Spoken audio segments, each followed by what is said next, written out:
Hanamkonda రామ్నగర్లోని shine పాఠశాలలో సోమవారం mock polling నిర్వహించారు. ఎన్నికల నిర్వహణ, పోలింగ్, ఈవీఎంపై ఓటింగ్ విధానం, కౌంటింగ్పై విద్యార్థులకు అవగాహన కల్పించారు. స్కూల్ ప్రిన్సిపల్ ప్రగతి రెడ్డి పర్యవేక్షణలో మాక్ పోలింగ్ నిర్వహించారు. ఉదయం 10 గంటల నుండి సాయంత్రం 3 గంటల వరకు పోలింగ్ కొనసాగించారు. మొత్తం ప్రక్రియను నిజమైన ఎన్నికలలాగే నిర్వహించారు. 6వ తరగతి నుండి 10వ తరగతి చదివే విద్యార్థులు మాక్ ఎన్నికల ఓటింగ్లో పాల్గొని మరి ఓటు హక్కును వినియోగించుకున్నారు. ఎమ్మెల్యే పదవికి 4 పార్టీల నుండి 12 మంది బాలురు, 12 మంది బాలికలు అభ్యర్థులుగా నామినేషన్ వేయగా పోటీలో నిలిచిన 24 మందికి గుర్తులు కేటాయించి పోలింగ్ నిర్వహించారు. పాఠశాలలో ఉన్న సుమారు 650 విద్యార్థులంతా ఓటు వేశారు. ఈ సందర్భంగా షైన్ విద్యా సంస్థల అధినేత కుమార్ యాదవ్ మాట్లాడుతూ విద్యార్థులకు ఎన్నికల విధానంపై ప్రత్యక్షంగా అవగాహన కల్పించేందుకు మాక్ పోలింగ్ ను నిర్వహించినట్లు పేర్కొన్నారు. విద్యార్థి దశ నుండే నాయకత్వ లక్షణాలు ఎలా అమర్చుకోవాలో విద్యార్థులకు అవగాహన కల్పించి ఓటు అనే ఆయుధాన్ని ప్రతి ఒక్కరూ వినియోగించుకోవాలని వినూత్న ఆలోచనతో ఈ కార్యక్రమాన్ని నిర్వహించామని ఆయన తెలిపారు. ఈ కార్యక్రమంలో షైన్ సంస్థల అధినేత Kumar Yadav, Ramnagar science school principal Pragati రెడ్డితో పాటు ఉపాధ్యాయులు, విద్యార్థులు పాల్గొన్నారు.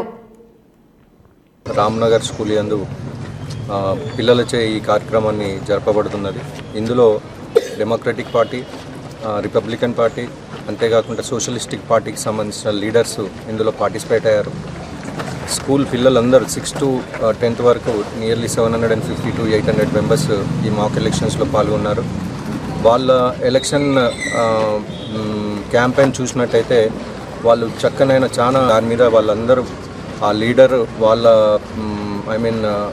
వాళ్ళకి ఇచ్చిన సమయాల్లో అన్ని క్లాస్లో తప్పకుండా మనకు ఏదైతే సమస్య ఉందో, ఏదైతే టాపిక్ మీద మనకు అవగాహన లేదో తప్పకుండా టీచర్ ద్వారా మనం తెలియజేసుకోవాలని వాళ్ళు తెలియపరిచారు.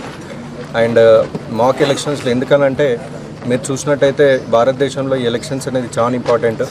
ఒక మంచి లీడర్ను కనుక ఎలక్ట్ చేసుకున్నట్టయితే వారు కూడా ఒక మంచి అడ్మినిస్ట్రేషన్ చేసి ఒక దేశాన్ని ఏ విధంగా డెవలప్ చేయాలి, అంతేకాకుండా 196 దేశాలలో మన భారత యొక్క ముఖ్య పాత్ర, వాళ్ళ ఎకనమీ ఏ విధంగా జీడిపి కానీ లేకపోతే నేషనల్ డొమెస్టిక్ ఎన్డిపి కానీ ఏ విధంగా పెంచుకోవాలనేది ఒక ముఖ్యమైన లీడరు, చదువుకున్న లీడర్గా మనం సెలెక్ట్ చేసినట్టయితే మన దేశమే కాకుండా ప్రజల యొక్క డెవలప్మెంట్ జరుగుతుందని వాళ్ళు తెలియజేశారు.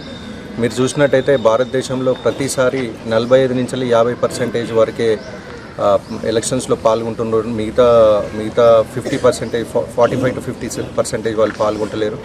అంటే ఇంకా అవగాహన భారతదేశంలో 100% ఎలక్షన్స్ జరగాలనే ఉద్దేశంతో పిల్లలందరూ వారికి ఇక్కడ అవగాహన కార్యక్రమం నిర్వహించిన షైన్ ప్రిన్సిపల్ ప్రగతి రెడ్డి మేడం గారికి ప్రత్యేక ధన్యవాదాలు తెలియజేస్తున్నాము.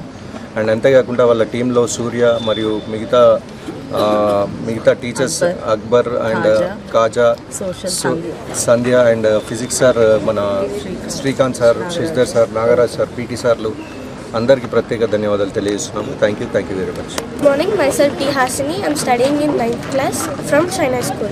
So today I'm contesting in a school mock elections for head girl. I'm from the party Socialist and my symbol is book. This mock elections help me to know and further future, and this I'll be a barrier between the students and the management. I'll also be conducting cultural programs and this elections అనేటివి book మాత్రమే పరిమితం అవుతున్నాయండి. పిల్లలకు ఆ election విధానం ఎందుకనంటే they are under 18 years, వాళ్ళకి ఎవరికి కూడా ఓటు హక్కు లేదు. ఎలక్షన్లు అని చెప్పేసి ప్రచారం అవుతున్న వ్యాన్లనే తిరుగుతుంటే పాటలే వీళ్ళు విని అదే ఎలక్షన్స్ అట్లనే అవుతాయి అనేదే తెలుసు. కానీ ప్రాక్టికల్లీ పిల్లలకు చూపించాలి అన్న ఉద్దేశంతో మా సోషల్ టీచర్స్ అందరూ కలిసి ఇలా చేద్దాం మేడం అని చెప్పేసి ముందుకు వచ్చారు. డెఫినెట్లీ చేద్దాం సార్ అని చెప్పేసి వాళ్ళకి సపోర్ట్ ఇవ్వడం జరిగింది. సో దీంట్లో భాగంగా ఏంటిది అని అంటే మేము 3 పార్టీలుగా చేసామండి పిల్లల్ని. Democratic party, Republican party and socialistic party. Authority అనేది అథారిటీ ద్వారా సైన్ చేసి వస్తుంది కదా ఓటర్ ఐడి కార్డు. ప్రతి విద్యార్థి కూడా ఓటర్ ఐడి కార్డు పట్టుకొని వస్తున్నారు మీరు ఇక్కడ చూసినట్లయితే. సో అట్లా తర్వాత ప్రతిదీ కూడా అంటే step by step what is going on in the process of elections అనేది స్టూడెంట్స్కి తెలియాలి, ప్రతి విద్యార్థికి ప్రాక్టికల్లీ తెలియాలి అనేసి మేము ఇది కండక్ట్ చేయడం జరిగింది.